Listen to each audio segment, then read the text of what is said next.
राधे राधे, कैसे हैं आप सब लोग। आई होप आप लोग अच्छे होंगे। So my name is Nikita Sharma and today we are going to discussing a very interesting topic of our English literature. So first thing I want to explain that we are discussing about the literary terms. मैंने previous class में आपको बताया था literature से related हर चीज बताई थी और अब step by step हम लोग literature को continue करेंगे. So firstly literature में जो important चीज होती है हमें पढ़ने के लिए, क्योंकि जब भी हम poems वगैरह पे जाएंगे उससे पहले हमें पता होना चाहिए कि उस पोएम में क्या क्या चीज हो सकती है और क्या क्या हमें देखनी है, क्या क्या पढ़नी है.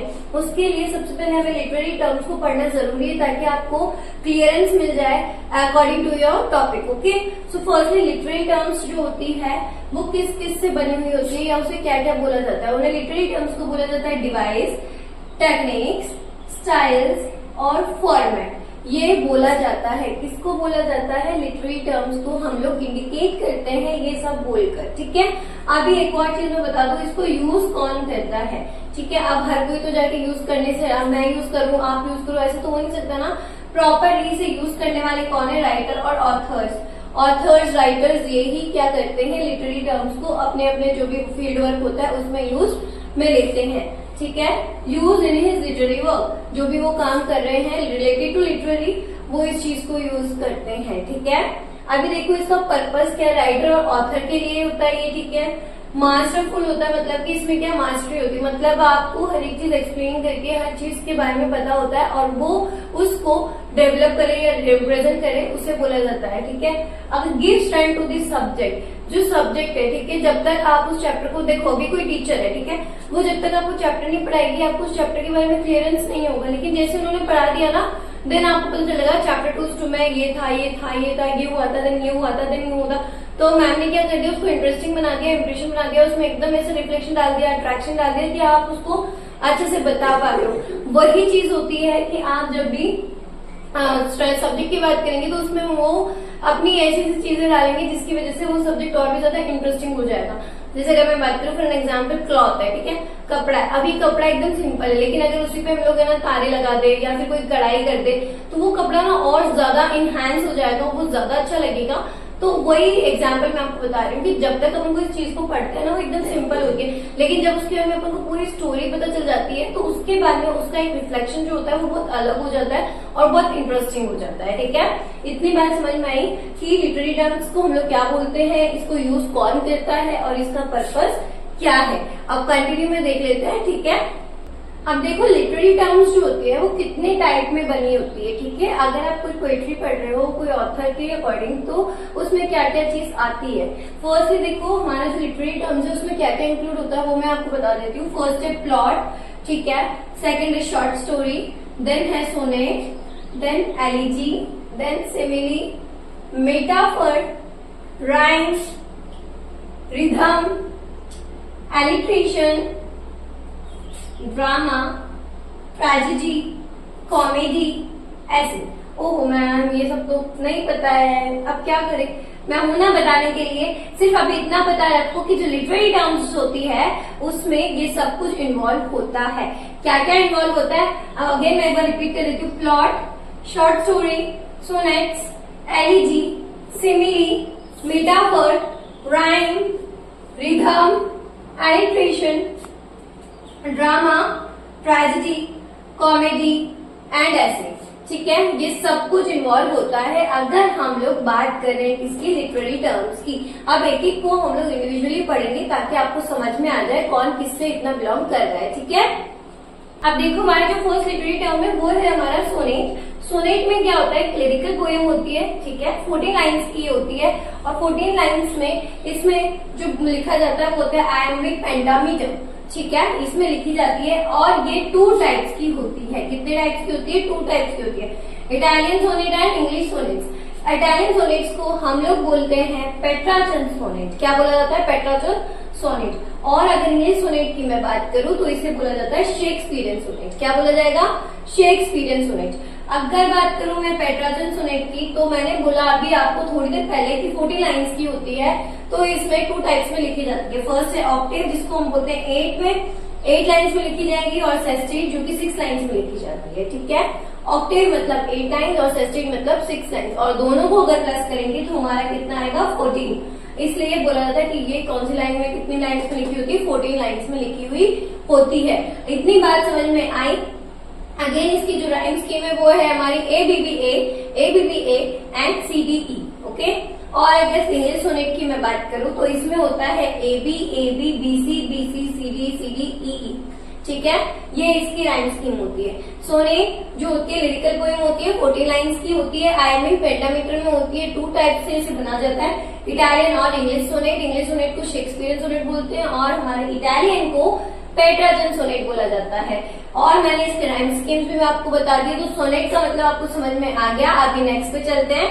अभी देखिए आप लोग, एलिजी की मैं बात करूं तो एलिजी जो होता है वो एकदम सैड सॉन्ग की तरह हम लोग उसको डिस्क्राइब करते हैं। तो फर्स्टली मैं एलिजी के बारे में आपको बता दूं कि एलिजी जो है वो हमारे जो ऑथर्स है, राइटर्स है या पोएट्स है, वो अपने फ्रेंड के लिए या फिर बहुत स्पेशल करीबी लोगों के लिए लिखते हैं उनकी डेथ पर। ठीक है, और सबसे बेस्ट पार्ट इसका ये होता है कि जैसे वो ये सब लिखते हैं उनके डेथ के लिए, प्रेस करने के लिए या दुख व्यतीत करने के लिए, तो उस टाइम पे उनका जो एनवायरमेंट भी है वो भी उसी में शामिल हो जाता है। ठीक है, सेकंड थिंग, जब भी ऐसी कोई स्टोरीज या पोएम्स लिखते हैं तो इसमें क्या होता है, एग्जाम्पल के तौर पर इनको बताया जाता है शेपर्डेड। क्या बताता है? शेपर्डेड। और जैसे कि भेड़ बकरी चराने वाला इनको बताया जाता है। ये बात क्लियर हुई। इसमें क्या क्या होता है, इसमें सीरियसनेस आती है, लैमेंट उसके बारे में दुख व्यतीत करना होता है, स्पीच एट फनरल जब उसके मतलब फनरल होता है उसके बारे में स्पीच दी जाती है। ठीक है, टू प्रेज और express sorrow for someone who is dead, जिसकी मृत्यु हो चुकी है उसके बारे में हम लोग उसका दुख को व्यतीत करके उसके बारे में बताते हैं। इसको बोला जाता है एलिजी।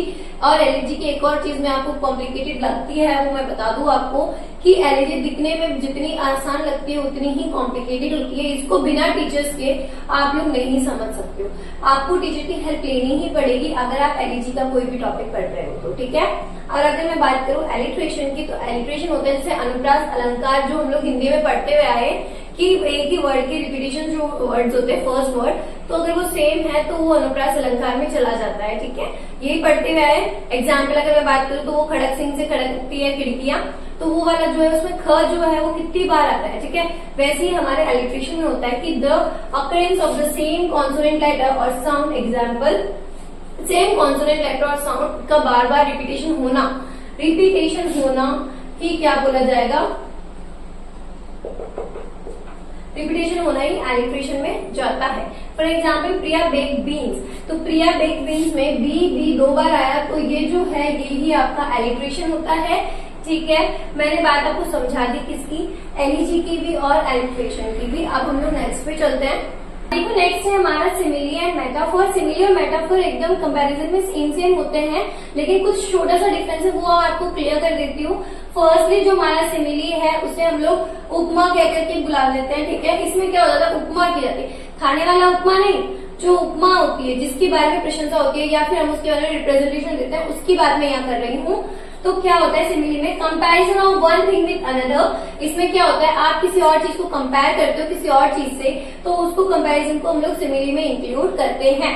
अगर मैं बात करूँ किससे करते हैं तो लाइक और एज। अगर एग्जाम्पल में बोलूं आज तो तू एकदम कैसी लग रही है, आलिया भट्ट जैसी लग रही है, तो आप क्या कर रहे हो, कंपेयर कर रहे हो, तो उस टाइप से कंपैरिजन, तेरा तो चेहरा ही चांद जैसा है, आप इस तरीके से बोल रहे हो, उन चीजों को हम लोग सिमिली में इंक्लूड करते हैं। ठीक है, और जैसे मैं बोलूं her hair was so as golden as the sun, उसके हेयर कैसे हैं, गोल्डन है और किसकी तरह है, सन की तरह। यहाँ पर दो चीजों को हमने कंपेयर किया है। बट इसकी सबसे ट्विस्ट वाली बात मैं बता दूं आपको, ट्विस्ट क्या है इसमें कि आप क्या नहीं कर सकते हो, 2 ह्यूमन बींग्स को कंपेयर नहीं कर सकते हो। क्या नहीं कर सकते हो, 2 ह्यूमन बींग्स को कंपेरिजन नहीं कर सकते हो। 2 ह्यूमन बींग्स को आप लोग कंपैरिजन नहीं कर सकते हो, बिकॉज अगर आप, मैंने से बोला कि यार आंसू तो एकदम आलिया भट्ट लग रही है, आलिया भट्ट जैसी लग रही है, ठीक है, तो मैंने क्या किया, मुझे किसी और के साथ में कंपैरिजन करवाया, मतलब मेरा किसी के साथ कंपैरिजन करवाया या किसी और का किसी से कंपैरिजन करवाया, रहा तो वो ह्यूमन बीइंग ही ना। अगर ह्यूमन बीइंग का आप ह्यूमन बीइंग से ही करवाते हैं तो उस केस में वो सिमिली नहीं बोला जाएगा।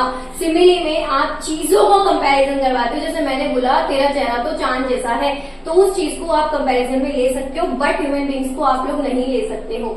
ठीक है, अगर मेटाफर की मैं बात करूं तो मेटाफर भी उपमा में ही आता है, लेकिन इसमें क्या होता है, जैसे वर्ड्स अपन ने लाइक है इसमें यूज किए होते हैं ना, वो इसमें हम लोग नहीं करते हैं। ओमिटेड मतलब कि लाइक और एज का यहाँ पर कोई भी रोल नहीं होता है। Am I clear? इतनी बात समझ में आई? तो यहाँ पे क्या होगा, अगर आप कह रहे हो कि तू एकदम आलिया भट्ट जैसी लग रही है तो इट इज ओके, ठीक है, उसमें कोई कंपैरिजन नहीं है कि ह्यूमन बीइंग का ह्यूमन बीइंग से क्यों कर रहे हो या किसी किसी का किससे कर रहे हो। नदर मैडम, आप जिसको कर रहे हो वो आप कर सकते हो, क्योंकि मेटाफर है तो मेटाफर में क्या होता है, ये चीजें अलग होती है। लाइक है सिर्फ सिमिली में ही आएगा, ठीक है, बात समझ में आई? अभी नेक्स्ट पे चलते हैं। देखिए राइम और रिदम, लोगों को लगता है कि राइम और रिदम जो होता है वो सेम होता है, हम लोग इसको पढ़ते हैं तो कोई डिफरेंसेस नहीं होते हैं, तो ये गलत है, क्योंकि राइम और रिदम में ऐसा कुछ नहीं होता है, दोनों ही डिफरेंट होते हैं और अपनी अपनी जगह एक अलग पर्सनालिटी को डेवलप करते हैं। अगर मैं राइम की बात करूँ तो राइम्स जो होता है, जैसे अभी आप लोग कोई पोएम पढ़ते हो, ठीक है, तो आप उस पोएम में जब लास्ट की एंडिंग लाइंस देखते हो तो क्या होता है, सेम सेम होते हैं। जैसे ये लाइन फिनिश हुई तो मैंने यहाँ लिख दिया मे, और नीचे लाइन फिनिश होगी तो गे, तो जो लास्ट एंडिंग लेटर्स है वो सेम टू सेम होते हैं, राइमिंग स्कीम सेम होती है, उसे हम लोग राइम में इंक्लूड करते हैं। जैसे last ending word of the poem is similar to the last और previous line of that poem. Same उसी पोएम की लास्ट 2 लाइन्स का अगर सेम कन्वर्सेशन हो रहा है, सेम वर्ड्स का कन्वर्सेशन हो रहा है तो उसको राइम बोलते हैं, ठीक है, similar sound at the end of the lines, ठीक है, समझ में आई बात। और अगर मैं इधर बात करूं रिधम की, तो रिधम जो है वो एक लय है, एक ताल है, जिसको हम लोग बहुत ऊंची आवाज में इसको पढ़ा जाता है, ठीक है।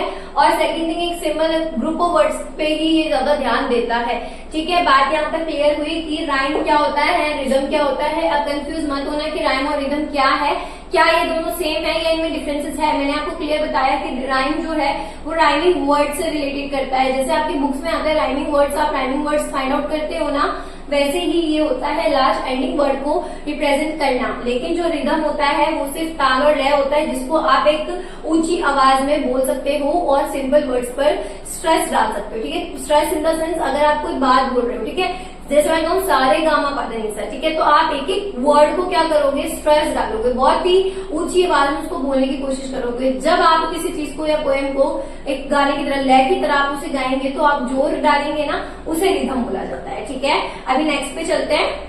अब देखिए अगर हम लोग ड्रामा की बात करें तो जो ड्रामाज है वो तो बताने की जरूरत ही नहीं है, क्योंकि ड्रामा के बारे में मैंने आपको लास्ट क्लास में भी बताया था कि जो ड्रामा है वो एक डायलॉग की तरह होता है, जिसमें कैरेक्टर्स या एक्टर्स स्टेज पे परफॉर्म करते हैं, अपना अपना रोल प्ले करते हैं, ठीक है। ये दो बहुत वर्ड्स और प्रोज में लिखा जाता है, मतलब पोएट्री में भी लिखा जाता है और प्रोज में भी लिखा जाता है। और ड्रामा जो है वो 2 टाइप्स का होता है, उसमें कौन कौन से, एक तो ट्रेजेडी और एक कॉमेडी। ट्रेजेडी की मैं बात करूं तो इसमें क्या होता है, पोएट या फिर ऑथर जो होता है वो ऐसा दिखाता है कि एक पेन दिखाता है कि जो मतलब क्या बोलते हैं उसमें जो किंग है, ठीक है, वो मतलब पूरे टाइम तो सॉरोज में रहता है, पेन में रहता है, एंड लास्ट में उसकी डेथ हो जाती है, मतलब कि वो पूरी लाइफ अपना सॉरो में बिताता है, लास्ट में उसकी एंडिंग हो जाती है, कोई भी हैप्पी एंडिंग नहीं होती है, सैड एंडिंग होती है, उसे हम लोग ट्रेजेडी में इंक्लूड करते हैं। एक सैड एंडिंग, देखो मैंने लिखा sad ending, suffering and sorrows and pain, जिसको बताया जाता है ट्रेजेडी में, और ये एक अलग होता है। और अगर मैं बताऊं आपको, पोएटिक एरिस्टोटल ने भी बताया था कि ये एक इमिटेशन ऑफ एक्शन है, मतलब कि इसमें क्या होता है, एक एक्शन को इमिटेट किया जाता है, जैसे कि पेन हो गया, सॉरो हो गया, उसको इमिटेट किया जाता है, उसको बताया जाता है कि वो कितना ज्यादा उसके लिए इमिटेट किया जा रहा है, मतलब एक्शन कितना ज्यादा इंपॉर्टेंट क्रिएट कर रहा है, ठीक है, तभी तो लोग उसे देखना पसंद करेंगे, तो इस टाइप से बताया जाता है। और अगर कॉमेडी की बात करूँ तो ये हैप्पी एंडिंग होती है, जिसमें क्या होता है, अच्छे से हर चीज चलती है, एक लाफ्टर मोमेंट होता है, कॉमेडी भी होती है, कुछ इंटरेस्टिंग डायलॉग्स भी होते हैं, देखने में एक अलग ही मजा आता है, इंटरेस्ट ज्यादा आता है, लाइट मूड होता है और ह्यूमर होता है, सिंपल सोबर और अच्छा सा जो बोलते हैं कॉमेडी, उस टाइप का ड्रामा होता है। आई होप आज का वीडियो आपको इन्फॉर्मेटिव और हेल्पफुल लगा हो, आपको यहाँ से चीजें क्लियर हुई होगी कि मैंने आपको आज क्या समझाया है। अगर वीडियो अच्छा लगा please subscribe my channel and press the bell icon, ताकि मेरी वीडियोस की लेटेस्ट नोटिफिकेशन आपको मिलती रहे। Thank you so much, have a very beautiful day, stay soon, stay happy.